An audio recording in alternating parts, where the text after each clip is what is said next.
Hello students, आज के इस लेक्चर में अपन कंटिन्यूटी के बारे में पढ़ने वाले हैं। आज का lecture theoretical approach of continuity होगा, जिसके अंदर ये सारे टॉपिक्स अपन कवर करेंगे। तो सबसे पहले तो बेटा जनरल मीनिंग क्या होता है कंटिन्यूटी का। अगर कोई फंक्शन है हमारे पास में और उसके प्रांत से x की वैल्यूज लेकर के अगर अपन उसका ग्राफ बनाते हैं और ग्राफ कहीं से भी नहीं टूटता है, कंटिन्यूअसली बनता जाता है। जैसे साइन का ग्राफ है जो वो इस तरीके से ये कंटिन्यूअसली बनता है। e की पावर x का ग्राफ जो है वो इस तरीके से कंटिन्यूअसली बनता है, ठीक है ना। fx equal to x square का ग्राफ यूं बनता है। तो ये सारे क्या है, कंटिन्यूअस फंक्शन है। अगर फंक्शन किसी पॉइंट पर उसका ग्राफ टूट जाता है तो उस पॉइंट पर वो फंक्शन जो है डिसकंटिन्यूअस फंक्शन कहलाता है, असतत फलन कहलाता है। एग्जाम्पल के लिए fx equal to mod x over x signum function जो होता है उसका अगर अपन ग्राफ बनाएंगे तो 0 पर इसकी वैल्यू 0 होती है और पॉजिटिव नंबर आने पर 1 होती है। fx इक्वल टू +1 होता है। नेगेटिव नंबर्स लेने पर fx इक्वल टू -1 होता है। तो अपन देख सकते हैं कि 0 पर जो है वो डिसकंटिन्यूअस है, क्योंकि नेगेटिव नंबर्स रखते जाओ आप, ऐसे कंटिन्यूअसली ग्राफ बनेगा। जैसे ही 0 रखोगे तो 0 वैल्यू आएगी इसकी और वो यहां पर बनेगा ग्राफ, और पॉजिटिव नंबर रखोगे आप तो वो ग्राफ यहां से बनता हुआ नजर आएगा आपको। इस फंक्शन में देख रहे हैं जैसे नेगेटिव नंबर्स रखते हैं fx equal to x square में, ठीक है ना। तो नेगेटिव नंबर रखते हैं तो वैल्यू जो है इस तरीके से बनती है, 0 पर 0 आ जाती है और फिर पॉजिटिव पर इस तरीके से वैल्यूज बनती है। तो अपन यहाँ पे कह सकते हैं कि 0 पर ये कंटिन्यूअस फंक्शन है और ये 0 पर क्या हो गया, डिसकंटिन्यूअस फंक्शन है, क्योंकि इसका ग्राफ यूं बनते बनते एक पॉइंट यहाँ पे आएगा और फिर वो यहां से बनने लग जाएगा। जबकि साइन एक्स का ग्राफ अगर अपन देखते हैं तो साइन एक्स का ग्राफ जो है इस तरीके से +1 और -1 के बीच में यूं चलता है हमारे पास। ये है हमारे पास में साइन एक्स का ग्राफ। इसको 0 पर देखो आप, इसको 0 पर देखो, इसको 0 पर देखो, तो आप देखेंगे कि ये दोनों फंक्शन तो 0 पर कंटिन्यूअस है, लेकिन ये फंक्शन जो है 0 पर डिसकंटिन्यूअस हो गया, क्योंकि इसका ग्राफ जो है 0 पर टूट रहा है। जो पॉइंट यहां पर बनना चाहिए वो सीधा यहां पर बन रहा है, जबकि ऑल नेगेटिव वैल्यूज पर इसका ग्राफ ये बनेगा और पॉजिटिव वैल्यूज पर इसका ग्राफ ये बनेगा, ठीक है ना। तो अगर अपन किसी फंक्शन का ग्राफ बनाते हैं और वो किसी पर्टिकुलर पॉइंट पर टूट जाता है ग्राफ, तो वो पर्टिकुलर पॉइंट, जैसे इस फंक्शन के लिए x equal to 0 point of discontinuity कहलाता है, असंततता का बिंदु कहलाता है, क्योंकि ये x इक्वल टू 0 पर कंटिन्यूअस नहीं है। जबकि ये x इक्वल टू 0 पर कंटिन्यूअस है, ये भी x इक्वल टू 0 पर कंटिन्यूअस फंक्शन है। तो अगर अपन जनरल मीनिंग की बात करते हैं, अगर हम किसी फंक्शन का ग्राफ बना सकें और ग्राफ जो है लगातार बनता जाए, जैसे साइन में लगातार बनता जा रहा है, fx equal to x square का भी लगातार बनता जा रहा है, तो वो फंक्शंस क्या होते हैं, x की ईच वैल्यू के लिए कंटिन्यूअस फंक्शन होते हैं। जबकि यहां पर आप देख सकते हैं कि ये जो सिग्नम फंक्शन है वो x इक्वल टू 0 पर इसका ग्राफ ब्रोकन यानी टूटा हुआ है, इसलिए x इक्वल टू 0 पर कंटिन्यूअस नहीं कहलाएगा। तो कंटिन्यूटी का सामान्य अर्थ यही है कि अगर आप इसका दिए गए फंक्शन का दिए गए प्रांत में ग्राफ बनाओ और अगर वो प्रत्येक बिंदु पर उसका ग्राफ कंटिन्यूअसली बनता जाए तो ईच पॉइंट पर वो फंक्शन कंटिन्यूअस फंक्शन कहलाएगा, और अगर पर्टिकुलर पॉइंट पर उसका ग्राफ टूट जाता है तो इसका मतलब है कि वो डिसकंटिन्यूअस फंक्शन होगा। फिर इसकी कॉसीज डेफिनेशन देखते हैं। Cauchy's definition of continuity. Quasi ने कंटिन्यूटी की डेफिनेशन क्या थी, उसको अपन एप्सिलॉन डेल्टा डेफिनेशन भी कहते हैं। एप्सिलॉन डेल्टा परिभाषा, डेफिनेशन का मतलब परिभाषा। तो देखिए कोई भी फंक्शन हो हमारे पास, तो कोई फलन f उसके प्रांत प्रांत भी अपने को पता होना चाहिए। प्रांत का मतलब है कि कोई फंक्शन में अपन x की वैल्यूज रखते जाएं, हर बार परिभाषित वैल्यू अगर आती है तो वही उसका प्रांत बनता है। तो कोई फलन f उसके प्रांत d which is a subset of capital R के किसी बिंदु, कोई पर्टिकुलर पॉइंट लेते हैं, जैसे सिग्नल फंक्शन में, स्क्वायर फंक्शन में और साइन फंक्शन में अपन ने x इक्वल टू 0 की बात की, तो कि किसी बिंदु, कोई बिंदु लीजिए आप किसका, d का, x इक्वल टू a मान लीजिए उसको, पर सतत फलन होगा यदि किसी स्वैच्छ धनात्मक संख्या, कोई स्वैच्छ धनात्मक संख्या अपन ले रहे हैं यहां पर एप्सिलॉन, ऐसे भी लिख सकते हैं और ऐसे भी लिख सकते हैं, एप्सिलॉन लिखना है। तो धनात्मक संख्या एप्सिलॉन हाउएवर स्मॉल, मतलब जो कि कितनी भी छोटी क्यों ना हो, बिल्कुल छोटी से छोटी संख्या की एक कल्पना करते हैं। यदि kiसी स्वैच्छ धनात्मक संख्या एप्सिलॉन जो कि कितनी भी छोटी क्यों ना हो पर आधारित एक अन्य धनात्मक संख्या डेल्टा का अस्तित्व इस प्रकार हो कि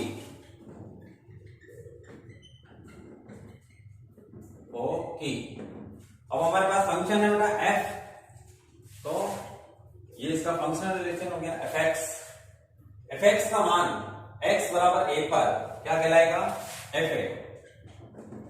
फंक्शन का मान x बराबर पर्टिकुलर पॉइंट की बात कर रहे हैं, तो फंक्शन का मान क्या हो गया, fx। इन दोनों का डिफरेंस का निरपेक्ष मान एप्सिलॉन से छोटा हो, जो अपन ने एप्सिलॉन एक बिल्कुल छोटी धनात्मक संख्या ली है और दूसरी धनात्मक संख्या भी ली है जो कि इसी पर आधारित है, एप्सिलॉन पर आधारित एक अन्य धनात्मक संख्या का अस्तित्व इस प्रकार हो कि mod of fx minus fa is less then epsilon whenever mod of x minus a is less than delta greater than 0, or we can say कि mod of x minus a, if mod of x minus a is less than delta, then mod of fx minus fa is less than epsilon। ठीक है ना, तो ये है Cauchy की epsilon delta definition. तो देखिए हमको 12th क्लास में इस पर बेस्ड क्वेश्चंस को सॉल्व नहीं करना है, ये थर्ड ईयर के लिए है।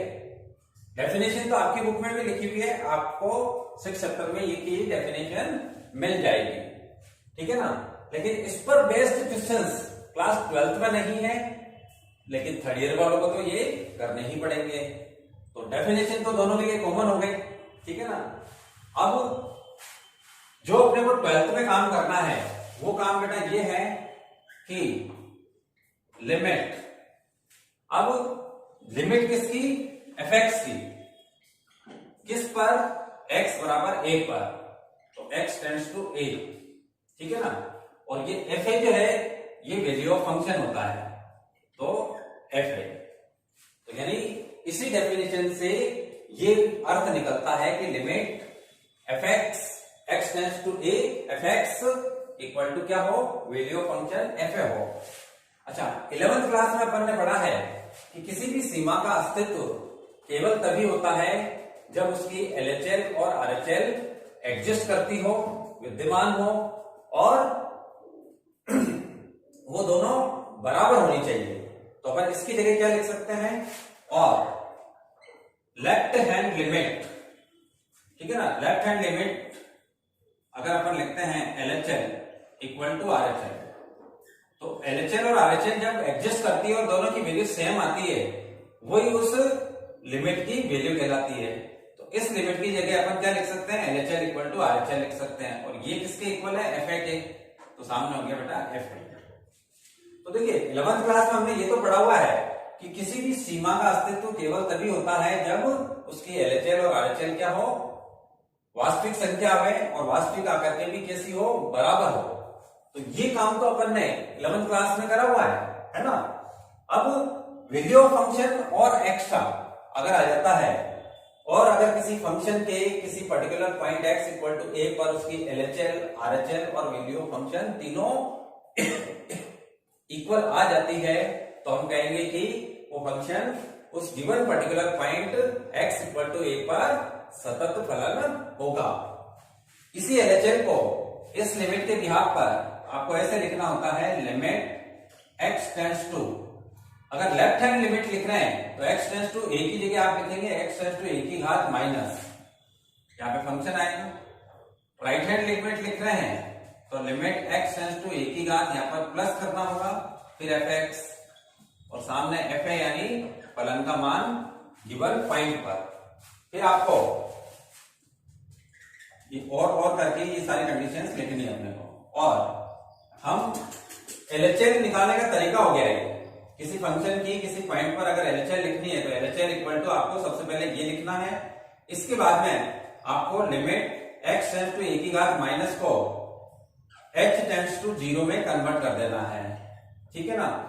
और x को रिप्लेस करना आपको a माइनस h से, यानी x की जगह क्या लिखना आपको, a माइनस h लिखना है, ठीक है ना। और फिर ऐसे ही इसको भी आप लिमिट h टेंड्स टू 0 में कन्वर्ट कर देंगे और x को आपके रिप्लेस कर देंगे a प्लस h से, यहाँ पे f of a plus h हो जाएगा, सामने हो गया बेटा fa। क्लियर। अब ये a माइनस h कोई भी पॉइंट है हमारे पास में, ये संख्या रेखा है, ये पर्टिकुलर पॉइंट है हमारे पास में x इक्वल टू a। इससे अगर बेटा अपन किसी भी पॉइंट है, जैसे 1 है, x इक्वल टू मान लीजिए 2 है, इसमें कोई अत्यल्प धनात्मक संख्या h या डेल्टा, जिसको मैं कहूं पॉइंट 0.00001, इतनी एक अत्यल्प छोटी धनात्मक संख्या की कल्पना करते हैं h या डेल्टा के रूप में। अगर अपन x माइनस h करेंगे तो 2 में से इतनी सी संख्या घटने पर वो क्या हो जाएगा, 2 के लेफ्ट में आ जाएगा, हमारे पास लेफ्ट में आ जाएगा, मतलब 2 माइनस h कह सकते हैं आप इसको। और अगर ये संख्या इसमें जोड़ दी जाए तो वो उसके राइट में चला जाता है, तो उसको अपन कहेंगे 2 प्लस h, ठीक है ना।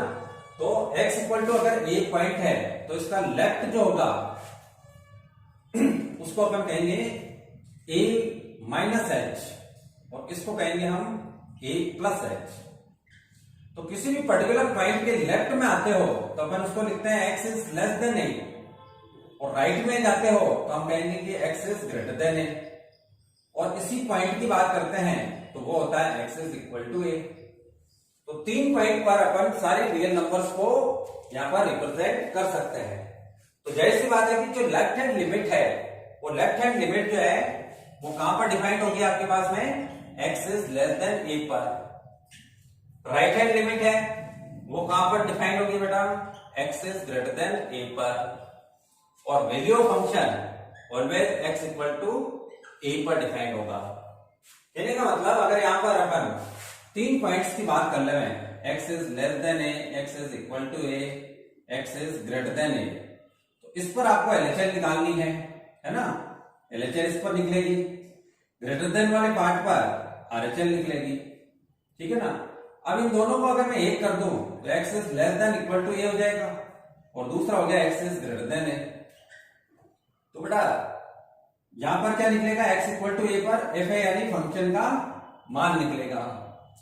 तो अब अगर ये तीनों अलग अलग नहीं दे रखे हैं और दो को मिलाकर के दे दिया अपने को, तो लेस देन और इक्वल दोनों आ गया, इसका मतलब है कि LHL भी इसी पार्ट पर निकालनी है और वैल्यू ऑफ फंक्शन भी इसी पार्ट पर निकालना है, और ग्रेटर देन वाले पार्ट पर आपको RHL निकालनी है।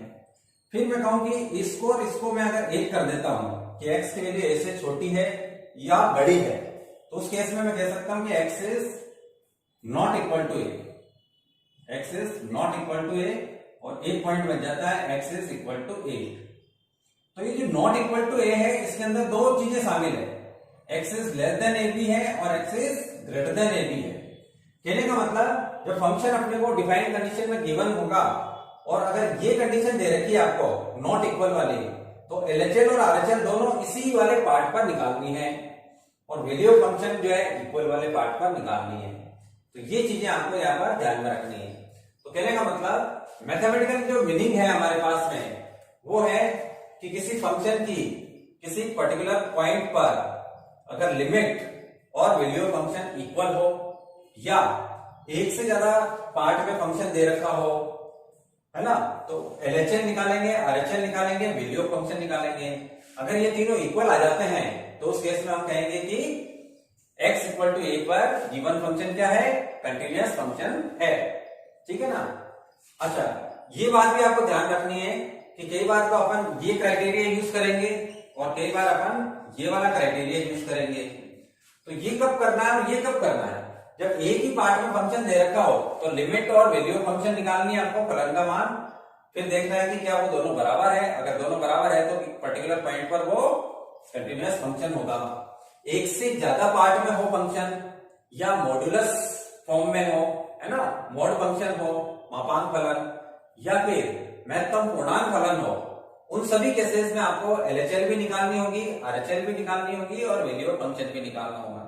ये तीनों अगर अपन निकाल लेंगे और तीनों की वैल्यू अगर बराबर आ जाती है तो हम कहेंगे कि वो फंक्शन जो है गिवन पॉइंट पर जो है वो कंटिन्यूअस फंक्शन है।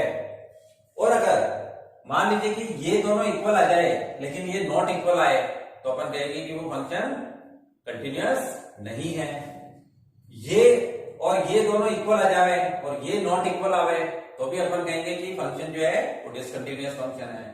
कंटिन्यूअस फंक्शन होने के लिए एलएचएल आरएचएल की वैल्यू वास्तविक आनी चाहिए, बराबर आनी चाहिए और वो वैल्यू फंक्शन के भी इक्वल होनी चाहिए, तभी वो फंक्शन जो है कंटिन्यूअस फंक्शन होगा। अब क्वेश्चन से आएंगे हमारे पास में, वो क्वेश्चन यूं दो तरीके से क्वेश्चन आएंगे कि टेस्ट द कंटिन्यूटी यानी सातत्यता का परीक्षण करो। तो परीक्षण करते समय तो आपको LHL RHL value of function तीनों निकालनी होगी। तीनों निकाल करके और देखना है कि क्या तीनों की वैल्यू सेम आई है। अगर तीनों की वैल्यू सेम आई है तो हम कह देंगे कि वो फंक्शन जो है गिवन पॉइंट पर कंटिन्यूअस फंक्शन है।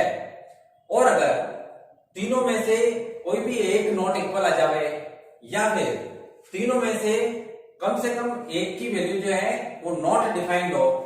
नॉट डिफाइंड का मतलब क्या हुआ, अपरिभाषित।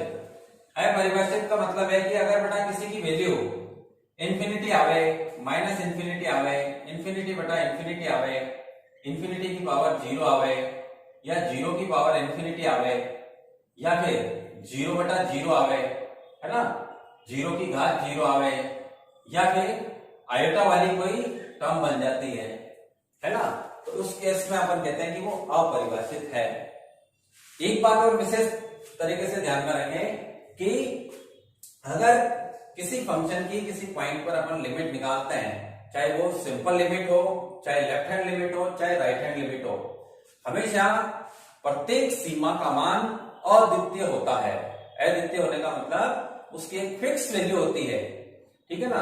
अगर उसकी फिक्स वैल्यू नहीं है, एक से ज्यादा अगर वैल्यूज आती है तो भी हम कहेंगे कि वो लिमिट जो है वो एग्जिस्ट नहीं करती है, ठीक है ना। तो ये सारे क्राइटेरिया आपको यहाँ पर ध्यान में रखने हैं। लेफ्ट हैंड लिमिट निकालने का ये स्टेप्स हो गए, राइट हैंड लिमिट निकालने का ये स्टेप्स हो गए, ठीक है ना। वैल्यू ऑफ फंक्शन तो मोस्टली क्वेश्चंस में अपने को रेडीमेड मिलेगा, नहीं मिलेगा तो अपन निकाल लेंगे जहां पर बराबर का चिन्ह होगा। तो लेस देन वाले पार्ट पर अपने को लेफ्ट हैंड लिमिट निकालनी है, ग्रेटर देन वाले पार्ट पर राइट हैंड लिमिट निकालनी है, इक्वल वाले पार्ट पर अपने को वैल्यू ऑफ फंक्शन निकालना है, फिर अपने को देखना होगा। तो फर्स्ट टाइप के क्वेश्चन तो क्या हो गए कि अपन जो है टेस्ट द कंटिन्यूटी यानी सातत्यता का परीक्षण करो। तो तीनों चीजें निकाल कर देखनी है, तीनों इक्वल आ जाए तो कंटिन्यूअस है, कोई नॉट डिफाइंड हो, है ना, नॉट इक्वल हो तो उस केस में अपन कहते हैं कि वो डिसकंटिन्यूअस फंक्शन है। उसके बाद में दूसरे टाइप के क्वेश्चंस ऐसे आते हैं कि अपने को गिवन होगा कि पर्टिकुलर पॉइंट पर गिवन फंक्शन जो है वो कंटिन्यूअस फंक्शन है। अगर वो कंटिन्यूअस फंक्शन है तो अपने को किसी न किसी अननोन टर्म की वैल्यू निकालनी पड़ेगी। अननोन जैसे हो गया k की वैल्यू फाइंड करो, a की वैल्यू फाइंड करो, b की वैल्यू फाइंड करो। कब? जब गिवन फंक्शन गिवन पॉइंट या पॉइंट्स पर कंटिन्यूअस गिवन होगा। तो जब वो कंटिन्यूअस गिवन होगा तो अपन LHS जो भी निकलेगी निकाल लेंगे, RHS जो भी निकलेगी निकाल लेंगे, वैल्यू फंक्शन जो भी निकलेगी निकाल लेंगे। अब चूंकि फंक्शन क्या दे रखा है अननोन के लिए कि वो कंटिन्यूअस है, तो चाहे इनकी वैल्यू इक्वल आए या नहीं आए, अपने को क्या लिखना है कि गिवन फंक्शन जो है वो गिवन पॉइंट पर कंटिन्यूअस है, इसलिए LHS equal to RHS equal to value of function होगा। फिर यहां से अपन एक या दो इक्वेशन बनाएंगे अकॉर्डिंग टू नीड, और फिर अननोन k या a और b दोनों की वैल्यू अपन निकाल लेंगे। ये सेकंड टाइप के क्वेश्चंस अपने पास में यहाँ पर होने वाले हैं, ठीक है ना। तो इंट्रोडक्शन हो गया, क्वेश्चन की डेफिनेशन हो गई, continuity at A point from left and right. ये लेफ्ट और राइट वाला क्या मैटर है वो देख लीजिए। मैं आपको चार कंडीशन से रूबरू करवाता हूं, उन चार कंडीशंस में आपको पता चल जाएगा कि लेफ्ट से कंटिन्यूअस किसे कहते हैं, राइट से कंटिन्यूअस किसे कहते हैं। देखिए चार चीजें अपन यहां पर बनाते हैं। कोई फंक्शन है मेरे पास में जिसका एक इमेजिनरी ग्राफ बना लेता हूं। ये बिल्कुल क्लोजली नेबरहुड में है, बिल्कुल पास पास है, लेकिन दिखाने के लिए मैं दूर दूर दिखा रहा हूं इनको। ये हो गया, ये पर्टिकुलर पॉइंट हो गया बेटा x इक्वल टू a। अगर इसके लेफ्ट में जाएंगे तो अपन लिखेंगे a माइनस एच, तो a माइनस एच इधर आ जाएगा, a प्लस एच राइट में चला जाएगा। अब इसके संगत अगर अपन मान देखते हैं तो ये लेफ्ट हैंड लिमिट निकलेगी, वो यहां पर आएगी LHS। इसके संगत देखते हैं तो राइट हैंड लिमिट आएगी, वो भी ये इसी पॉइंट पर आ रही है, तो RHS इसके इक्वल हो गई क्योंकि एक ही पॉइंट पे आ रहा है। और वैल्यू ऑफ फंक्शन देखते हैं तो वो भी यहां पर ही आएगी FA। तो यहां पर अपन देख रहे हैं कि LHS equal to FA equal to RHS। तो ये ग्राफिकल रिप्रेजेंटेशन है कंटिन्यूटी का। तो therefore F is continuous, F is continuous at x equal to a। ये किसी फंक्शन f की किसी पर्टिकुलर पॉइंट a पर कंटिन्यूटी का क्राइटेरिया हो गया कि अगर ये तीनों इक्वल है जैसा कि ग्राफ में आपको दिख रहा है, तो इसका मतलब है कि ये function x equal to a पर कंटिन्यूअस होगा।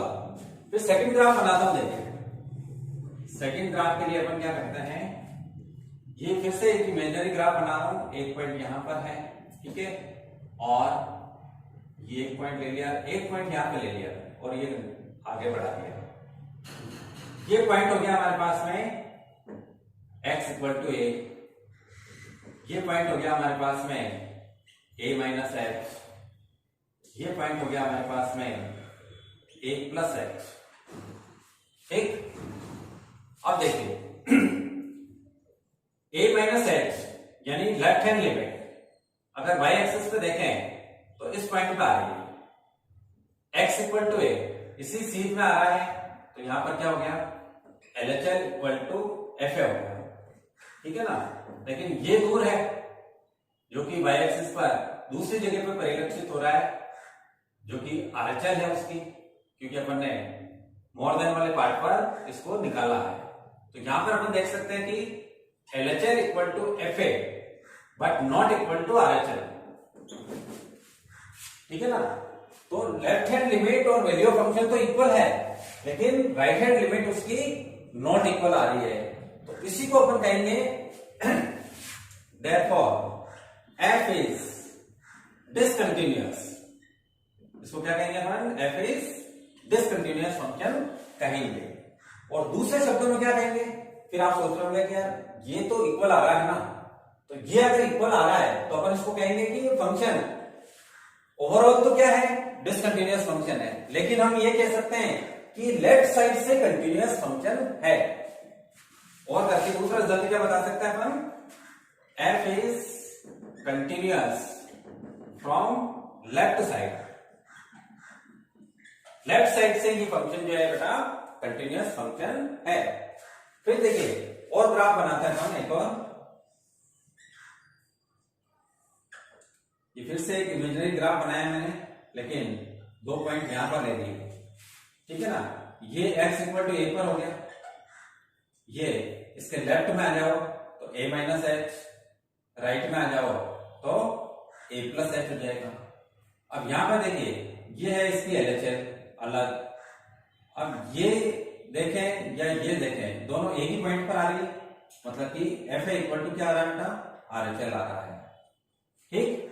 अब यहां पर भी आप देख सकते हैं कि एलएचएल नॉट इक्वल है, यहां पे अपन कहेंगे कि LHL is not equal to f a but equal to RHL, ठीक है ना। तो यहां पर भी एक नॉट इक्वल आ गया, तो अपन सीधा सा रिजल्ट क्या लिखेंगे, therefore F is discontinuous, F is discontinuous at X equal to A. लेकिन अपन देख रहे हैं कि राइट हैंड लिमिट और वैल्यू ऑफ फंक्शन तो इक्वल आ रहा है, तो इस केस में अपन यहां पर क्या करेंगे, और करके आप सेकंड रिजल्ट लिख सकते हैं कि f is continuous from right side, कि ये राइट साइड से तो कंटिन्यूड है। बात आ गई समझ में। अब फिर से एक और चीज बनाते हैं अपन यहां पर, देखिए ये हो गया एक पॉइंट, ये हो गया दूसरा पॉइंट, ये हो गया तीसरा पॉइंट। अब आप देखेंगे यहां पर कि ये a है, ये a माइनस एच पर है और ये a प्लस एच पर है, तो ये हो गई बेटा इसकी एलएचएल, ये हो गई इसकी वैल्यू ऑफ फंक्शन और ये हो गई इसकी आरएचएल। तो यहां पर अपन देखेंगे कि LHL is not equal to f a not equal to RHL, या तो तीनों ही नॉट इक्वल आ गए, तो इस केस में अपन इसको कहेंगे कि एफ इज डिसकंटिन्यूअस, डिसकंटिन्यूअस। अब ये लेफ्ट से भी कंटिन्यूअस नहीं है, राइट से भी कंटिन्यूअस नहीं है, तो कोई भी फंक्शन जो है उसकी 4 कंडीशन अपन यहां पर देख सकते हैं। 4 कंडीशन क्या, कि या तो बेटा तीनों इक्वल आएंगे तो फंक्शन कंटिन्यूअस फंक्शन होगा, तीनों नॉट इक्वल आवे तो भी डिसकंटिन्यूअस, कोई 2 नॉट इक्वल आवे तो भी डिसकंटिन्यूअस, है ना, कोई भी 2 नॉट इक्वल आवे तो भी डिसकंटिन्यूअस फंक्शन होगा, ठीक है ना। तो ये अपना पास में क्राइटेरिया रहेगा किसी फंक्शन की कंटिन्यूटी देखने का, ठीक है। अब नेक्स्ट टॉपिक देखते हैं।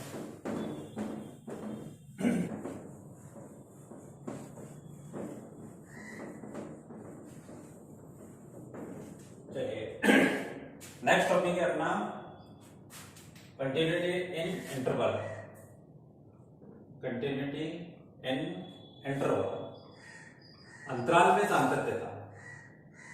तो इंटरवल के अंदर जो है कंटिन्यूटी इन इंटरवल में दो इंटरवल बेटा आपके पास में 2 टाइप के हैं, एक तो होता है ओपन इंटरवल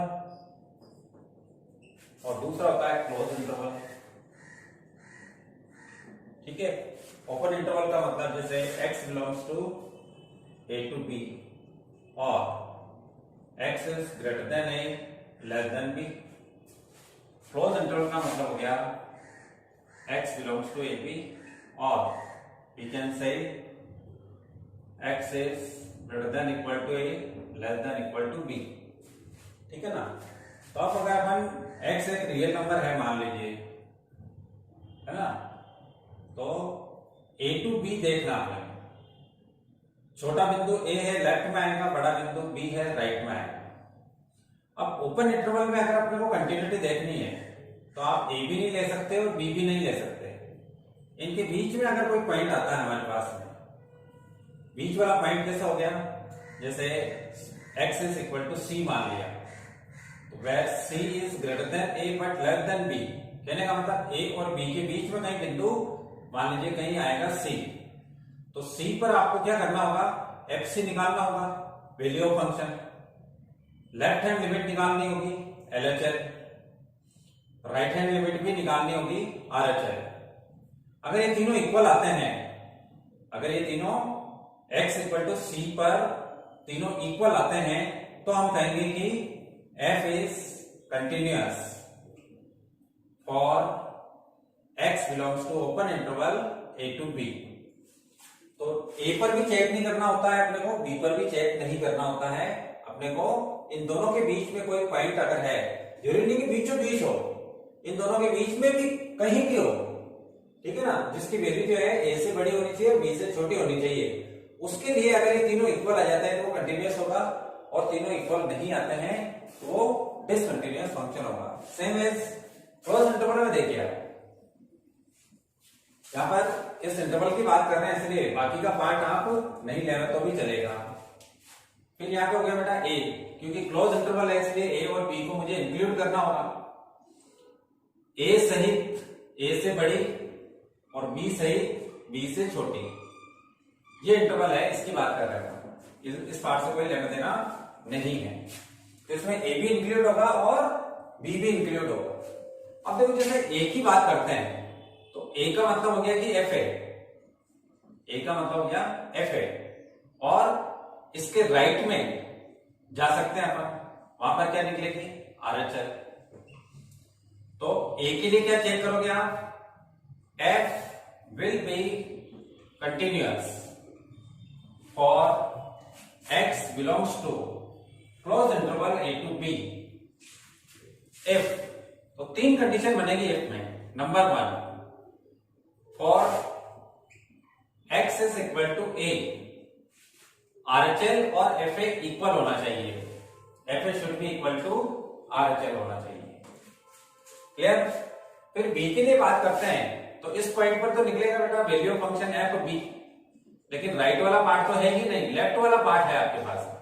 तो लेफ्ट वाला है तो वहां पर क्या निकलेगी LHL। तो नंबर 2 क्या क्राइटेरिया क्या हो गया, for x is equal to b, a और b क्या है टर्मिनल पॉइंट्स है, तो FB LHL should be equal to FB। दूसरा पॉइंट हो गया। फिर तीसरी बात, इन दोनों के बीच में कोई भी पॉइंट आ सकता है, जैसे C आ गया x is equal to C, where C का क्राइटेरिया ये है कि A से बड़ा है और B से छोटा है, बीच में कहीं भी आ सकता है, बीचों बीच भी आ सकता है।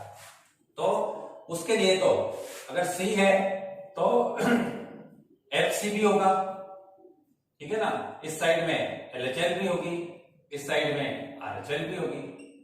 तो यानी A और B जो टर्मिनल पॉइंट्स हैं उनके बीच में अगर कोई पॉइंट आता है ना, तो उस केस में हमारे पास में LHL should be equal to FC should be equal to RHL। ये तीनों क्राइटेरिया होना चाहिए for x is equal to C, where what is C? C is greater than A but less than B।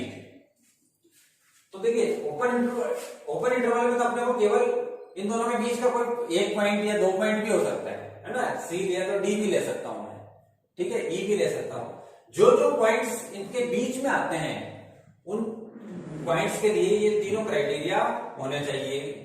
तीनों equal है तो continuous है, कोई भी दो नॉट इक्वल है, कोई भी एक नॉट डिफाइंड है तो उस केस में वो डिसकंटिन्यूअस हो जाएगा। लेकिन क्लोज इंटरवल के लिए आपको 3 पॉइंट आपको यहां पर देखने होंगे। लेफ्ट वाला जो पॉइंट है उस पर वैल्यू ऑफ फंक्शन और RHL इक्वल होनी चाहिए, राइट वाला जो पॉइंट है उस पर LHL और वैल्यू ऑफ फंक्शन इक्वल होना चाहिए, और इन दोनों के बीच में जो कोई पॉइंट मिलता है अपने को तो उस केस में हमारे पास में LHL, RHL और वैल्यू ऑफ फंक्शन तीनों इक्वल होना चाहिए। ये तीनों कंडीशन अगर सेटिस्फाई करता है कोई फंक्शन किसी interval close interval a to b के लिए, तो ही वो इंटरवल में कंटिन्यूअस फंक्शन कहलाएगा। मान लो कि ये बीच वाले पॉइंट के लिए तीनों इक्वल आ गए, राइट वाले पॉइंट के लिए दोनों इक्वल आ गए, लेकिन लेफ्ट वाले पॉइंट के लिए दोनों नॉट इक्वल आए, तो भी अपन कहेंगे कि उस इंटरवल में वो फंक्शन कंटिन्यूअस फंक्शन नहीं है बल्कि उसको डिसकंटिन्यूअस फंक्शन कहेंगे अपन। यानी ये तीनों शर्तें संतुष्ट होनी चाहिए, ठीक है ना, तो कंटिन्यूअस होगा। तीनों में से कोई एक या दो या तीनों ही संतुष्ट नहीं होती है तो इंटरवल में फंक्शन कंटिन्यूअस फंक्शन नहीं होगा, ठीक है। तो ये इंटरवल के लिए ये क्राइटेरिया आपको ध्यान में रखना है। उसके बाद अगला टॉपिक है हमारे पास में सम कंटिन्यूअस फंक्शंस। तो कुछ कंटिन्यूअस फंक्शन होते हैं जिसमें डिसकंटिन्यूटी का कोई पॉइंट नहीं होता है, उसके लिए अगर बात करें अपन तो सम कंटिन्यूअस फंक्शंस, बुक में आपके लिस्ट बनी हुई है, वो आप देखना, पहले यहां पर समझ लीजिए। सम कंटिन्यूअस फंक्शंस, तो सम कंटिन्यूअस फंक्शन में सबसे पहला जो होता है वो पॉलिनोमाइल फंक्शंस होते हैं। Polynomial functions, all polynomial functions are continuous for x belongs to r, यानी वास्तविक संख्याओं के लिए बहुपद फलन जो होते हैं वो सभी कंटिन्यूअस फंक्शन होते हैं। तो पॉलिनोमाइल फंक्शन क्या होता है, n डिग्री का अगर पॉलिनोमाइल फंक्शन देखें तो a0 x की पावर n, a1 x की power n minus 1, a2 x की पावर n माइनस 2, ऐसे चलते जाते हैं, यानी x की डिग्री में कम करता जाता हूं। तो यहां पे मैं लिख देता हूं an minus 3 x cube, an minus 2 x square plus an minus 1 x plus an, और x की डिग्री देखो यहाँ पे 3 2 1 होते होते 0 गई, x की पावर 0 को अपन 1 लिखते हैं, यहाँ पर x is not equal to 0 होने पर तो यहाँ पर x नहीं आएगा। तो ये होता है n डिग्री का पॉलिनोमाइल फंक्शन, n घात का बहुपद फलन। इस n घात के बहुपद फलन के खूब सारे रूप होते हैं, उन रूपों से आपको परिचित करवाते हैं। पहला अगर मैं इसकी लास्ट टर्म लेता हूं केवल ये, तो कांस्टेंट फंक्शन मिलेगा मुझे, fx इक्वल टू an और y equal to fx equal to c कह दीजिए, k कह दीजिए, कांस्टेंट होना चाहिए। तो कांस्टेंट फंक्शन जो होता है वो क्या होता है, कंटिन्यूअस फंक्शन होता है। उसका उल्टा अगर अपन ग्राफ देखें तो कोई कांस्टेंट लेते हैं, जैसे y equal to fx equal to 2 लिया, तो 2 पर अपन x की वैल्यू कुछ भी रखते जाएं, हर बार जैसे x की वैल्यू 0 रखेंगे तो y की वैल्यू क्या आएगी, 2 आएगी, 1 रखेंगे तो भी 2 आएगी, 2 रखेंगे तो भी 2 आएगी, 3 रखेंगे तो भी 2 आएगी, -1 रखेंगे तो भी 2 आएगी। तो इस तरीके से ये कंटिन्यूअसली एक लाइन बन जाती है y equal to fx equal to 2 की। तो ये ग्राफ कहीं से भी टूटा हुआ नहीं है, इसलिए ये क्या है, कंटिन्यूअस फंक्शन है। तो पहला हो गया हमारे पास में कांस्टेंट फंक्शन। दूसरा होता है हमारे पास में linear function, fx equal to, last की दो टर्म लेता हूं ये और ये, तो an minus 1 x plus an, या फिर अपन इसको जनरली कहते हैं ax प्लस b। यहां पर a और b क्या है, रियल नंबर्स है।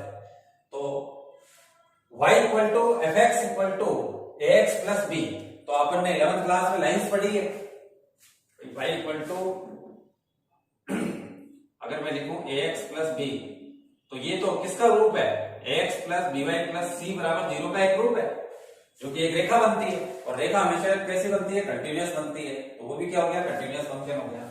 इसका एक पर्टिकुलर एग्जांपल लेते हैं अपन, a की वैल्यू 1 कर दूं, b की वैल्यू 0 कर दूं, तो fx इक्वल टू होता है हमारे पास में x, तो y equal to fx equal to x को पर्टिकुलरली, ये है क्या हमारे पास में, रेखिक फलन है, ये अचर फलन है, ये रेखिक फलन है। तो रेखिक फलन में, रेखिक फलन का एक विशेष एग्जांपल है जिसको अपन कहते हैं तत्समक फलन, तत्समक फलन। तो x और y की वैल्यू सेम होती है, तो ग्राफ जो है वो यूं बनता है, एक लाइन बनेगी ये, तो क्योंकि रेखिक फलन का ही उदाहरण है तो लाइन बनती है, तो ये y इक्वल टू x की लाइन बन गई हमारे पास में। तो ये y equal to mx plus c में c बराबर 0 पर y बराबर हो जाता है mx, है ना, और m की वैल्यू बेटा 1 रखते हैं, मतलब कि थीटा की वैल्यू अगर 45 रखी जाए तो m की वैल्यू बनती है tan 45 यानी 1। तो इस रेखा का स्लोप कितना हो गया, 45 डिग्री। तो ये 45 डिग्री का कोण बनाती हुई मूल बिंदु से गुजरने वाली रेखा होती है y बराबर x, इसलिए तत्समक फलन का ग्राफ इस तरीके से कंटिन्यूअस बनता है। ऐसे ही ये तो हो गया, पहले हो गया अचर फलन, फिर हो गया रेखिक फलन, अब द्विघाती फलन होगा, फिर त्रिघाती फलन होगा। तो अगर बेटा लास्ट की 3 टर्म्स मैं अगर ले लेता हूं, एक्स स्क्वायर, एक्स और कांस्टेंट को, तो y equal to fx equal to बन जाता हमारे पास में an minus 2 x square plus an minus 1 x plus an, या अपन जनरली इसको कहते हैं ax square plus bx plus c। Quadratic function होता है, ठीक है ना। तो द्विघाती फलन के काफी सारे एग्जांपल्स हो सकते हैं, जिसमें एक पर्टिकुलर एग्जांपल होता है हमारे पास में y equal to fx equal to x square, जिसका ग्राफ अपन ने 11th क्लास में देखा था। तो a की वैल्यू 1 रख दो और b और c को मैं 0 कर देता हूं, तो ये वाली कंडीशन बन जाएगी। तो y equal to fx equal to x square का ग्राफ अगर अपन बनाते हैं तो वो इस तरीके से एक पैराबोला बनता है, अपवर्ड पैराबोला। ये भी अपन ने 11th क्लास में सीखा हुआ है। फिर क्यूबिक फंक्शन होता है हमारे पास में, इसी का एक और form cubic function fx equal to, last की 4 टर्म्स ले लेता हूं, an minus 3x cube plus an minus 2x square plus an minus 1x plus an। इसको अपन इस फॉर्म में नहीं लिख करके, ये क्या है, ये सब कांस्टेंट है इनके गुणा में जो लिखे हुए हैं, तो अपन इसको कह देते हैं ax cube plus bx square plus cx plus d। ये होता है जनरल क्यूबिक फंक्शन। तो इसका बेटा अगर पर्टिकुलर एग्जांपल लेना, केवल x क्यूब बचा हुआ है, तो b c d को 0 कर दो, a की वैल्यू 1 कर दो, तो fx इक्वल टू क्या बन जाता है, x क्यूब। इसका भी ग्राफ अपन ने 11th क्लास में देखा था, ये इस तरीके से यूं बनता है इसका ग्राफ। ये सारे ग्राफ्स अपने को चैप्टर नंबर 10 के अंदर बनाने होंगे, ठीक है ना। तो इसलिए इनको ध्यान से सीखना जरूरी है, बेसिक चल रहा है, यूं समझ लीजिए ग्राफ का। तो ये कंटिन्यूअस फंक्शन हो गया, जिसमें अपन ने पहला पढ़ा है पॉलिनोमियल फंक्शन। फिर दूसरा होता है ट्रिग्नोमेट्रिक फंक्शंस। तो ट्रिग्नोमेट्रिक फंक्शंस हमारे पास में 6 होते हैं। तो 6 में से 2 कंटिन्यूअस फंक्शन होते हैं और बाकी के 4 में पॉइंट ऑफ डिसकंटिन्यूटी रहता है। तो दूसरा है ट्रिग्नोमेट्रिक फंक्शंस। तो ट्रिग्नोमेट्रिक फंक्शंस में हमारे पास में 6 होते हैं, fx equal to sin x, cos x, tan x, cot x, sec x और cosec x। ये 6 ट्रिग्नोमेट्रिक फंक्शंस है। अगर 6 ट्रिग्नोमेट्रिक फंक्शन के आप 11th क्लास की बुक में ग्राफ देखोगे तो इसके कंटिन्यूअस फंक्शन बनते हैं और इनके जो है टुकड़ों में बनते हैं। तो टुकड़ों में बनने का कारण यही है, इस बात को आसानी से कैसे ध्यान में रख सकते हैं, 10th क्लास की टेबल आपके दिमाग में होगी। तो 10th क्लास की टेबल में अपन ने देखा था कि साइन और कॉस में इंफिनिटी नहीं आता है, लेकिन बाकी 4 में इंफिनिटी आता है। तो जिन पॉइंट्स पर वो इंफिनिटी आता है उन्हीं पर वो ये चारों फंक्शन जो है डिसकंटिन्यूअस फंक्शन होते हैं। बाकी ये x बिलोंग्स टू r के लिए कंटिन्यूअसली इनका ग्राफ बनता है, इस तरीके से बनाया हुआ है, हमने शुरुआत में भी बनाया था।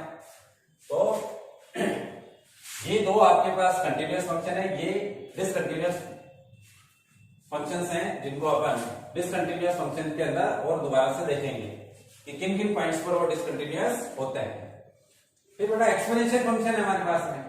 एक्सपोनेंशियल फंक्शन का मतलब हो गया a की पावर x या e की पावर x। अगर अपन इनके ग्राफ बनाते हैं तो इनकी वैल्यू 0 कभी नहीं होती है, इसका मतलब है कि ये इस तरीके से इनके ग्राफ बनते हैं। तो ये भी कैसा फंक्शन, कंटिन्यूअस फंक्शन, क्योंकि इसका ग्राफ भी कहीं से भी टूटा हुआ नहीं है। फिर इसी का इनवर्स फंक्शन होता है, e की पावर x का इनवर्स फंक्शन होता है लॉगरिथमिक फंक्शन। तो fx equal to log on the base a of x, fx equal to log on the base e of x, ठीक है ना। a कोई भी कांस्टेंट हो सकता है, a की वैल्यू ग्रेटर देन जो है वो 0 रहती है, ठीक है, और नॉट इक्वल टू 1 रहती है। ये आप 11th क्लास में सीख चुके हो कि a is greater than 0 but a is not equal to 1। 0 से तो बड़ी होती है a की वैल्यू, लेकिन 1 नहीं होती है, क्योंकि 1 पर अलग अलग संख्याओं के लॉगरिथमिक सेम आते हैं, तो वो पर्टिकुलर पॉइंट नहीं बनते हैं, पर्टिकुलर वैल्यू नहीं बनती है, इसलिए उसको अपन नॉट डिफाइंड कहते हैं, ठीक है ना। तो इनके अगर अपन ग्राफ देखें तो a की वैल्यू के बिहाफ पर अपन बात करेंगे, यहां पर a की वैल्यू का ध्यान रखना। देखिए a is greater than 0 but a is not equal to 1। तो ओवरऑल इसमें अपन क्या ले सकते हैं कि 0 से बड़ी 1 नहीं, तो ये इंटरवल हो गया हमारे पास में, जैसे ये a है, ये 1, ये हो गया बेटा 0 और ये हो गया मान लीजिए 1। तो एक तो वैल्यू 1 नहीं होगी, 0 से बड़ी होगी, मतलब कि इन दोनों के बीच में कोई पॉइंट आएगा। इसको अपन कहेंगे a is less then 1 but greater than 0। और इसके आगे वाले की वैल्यू होगी वो a is greater then 1 A is greater then 1 होगी। तो लोगरिथमिक के जो बेस ए पर ग्राफ बनाए जाते हैं वो दो कंडीशन में बनाए जाते हैं कि ए की वैल्यू जो है लेस देन 1 होगी या ग्रेटर देन 1 होगी, ठीक है ना। तो इसके जो ग्राफ बनते हैं वो कैसे बनते हैं वो देखिएगा। एक तो बेटा ये वाला पार्ट बनता है ए इज लेस देन 1 पर, और दूसरा ये वाला पार्ट बनता है ए इज ग्रेटर देन 1 पर। तो ये भी फंक्शन कैसा हुआ, कंटिन्यूअस, क्योंकि इसका भी ग्राफ कैसा बन रहा है, कंटिन्यू बन रहा है, ठीक है ना। तो ये इनके अलावा मॉडुलस फंक्शन जितने भी होते हैं वो सब कंटिन्यूअस फंक्शन होते हैं। मॉडुलस फंक्शन का वो मतलब हो गया जैसे f(x) = x mod x या mod x - 1 या mod x + 1, ठीक है ना। तो इस तरीके से कंटिन्यूअस फंक्शन होते हैं ये, क्योंकि आपने mod x का ग्राफ देखा है, वो इस तरीके से बनता है बी टाइप का, इसमें एक ये पार्ट बनता है, एक ये पार्ट बनता है। ये f(x) = mod x का है। अगर ये अपन लेंगे तो उस केस में इसका वर्टेक्स 0 नहीं होकर के इधर आ जाएगा, ये लेंगे तो इस साइड में आ जाएगा, लेकिन बनेगा हमेशा क्या, b ही बनेगा। तो b बनेगा तो कंटिन्यूअस बन रहा है, कंटिन्यूअस बन रहा मतलब ये कंटिन्यूअस फंक्शन है। फिर बात करते हैं अपन डिसकंटिन्यूअस फंक्शंस की। जैसे कि अभी अपन ट्रिग्नोमेट्रिक फंक्शंस में देखा तो कुछ डिसकंटिन्यूअस फंक्शन भी होते हैं, यानी उसमें पॉइंट ऑफ डिसकंटिन्यूटी रहता है। उन पर्टिकुलर पॉइंट्स को अगर छोड़ते हैं तो वो कंटिन्यूअस फंक्शन बन सकते हैं। तो सम डिसकंटिन्यूअस फंक्शंस, असतत फलन, वो क्या होते हैं देखिए।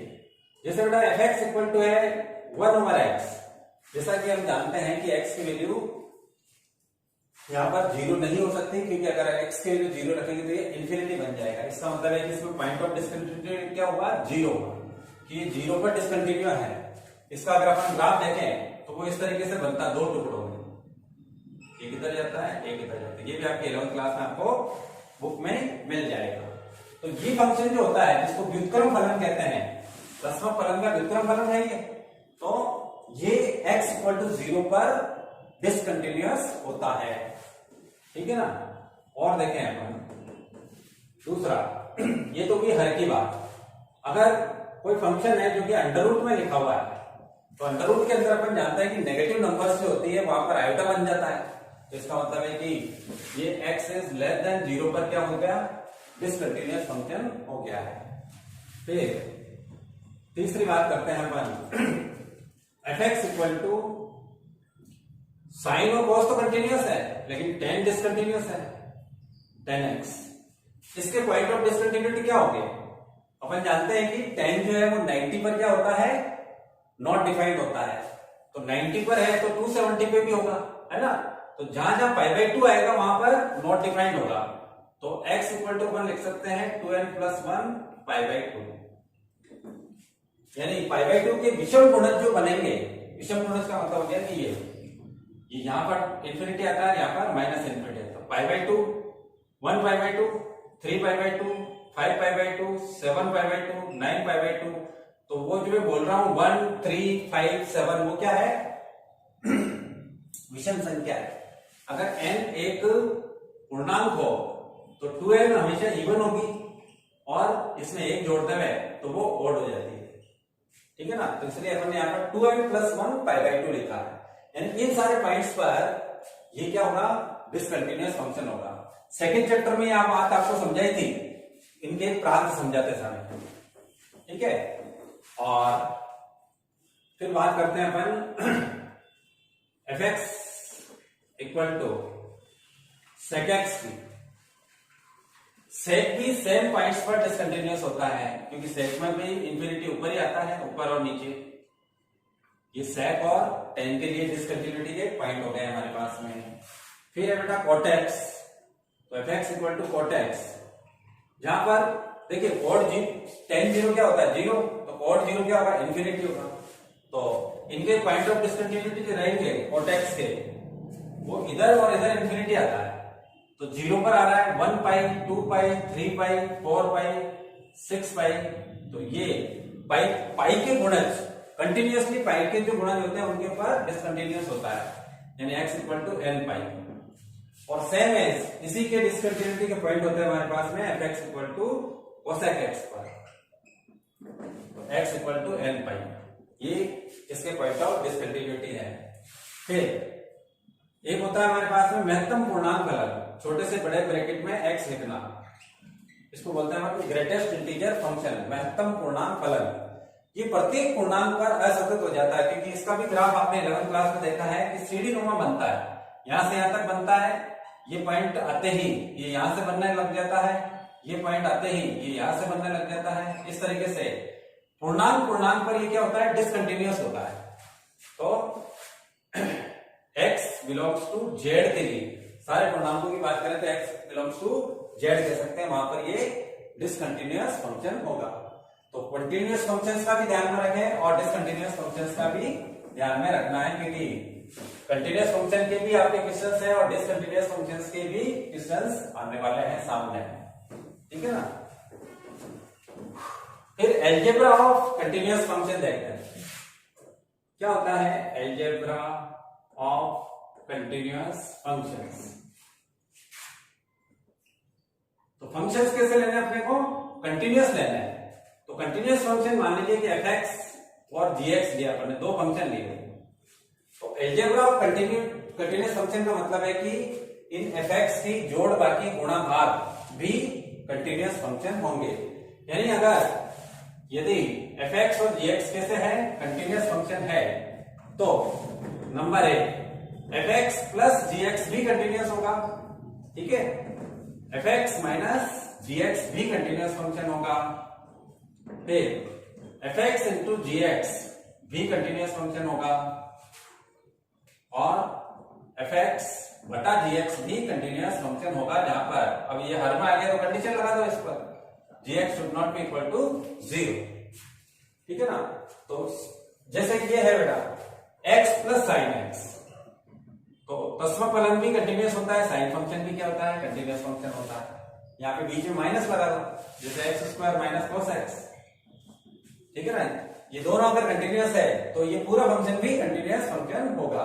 इंटू में करें तो जैसे x साइन x भी कंटिन्यूअस फंक्शन है, साइन x भी कंटिन्यूअस फंक्शन है, तो दोनों का प्रोडक्ट भी क्या होगा, कंटिन्यूअस फंक्शन होगा।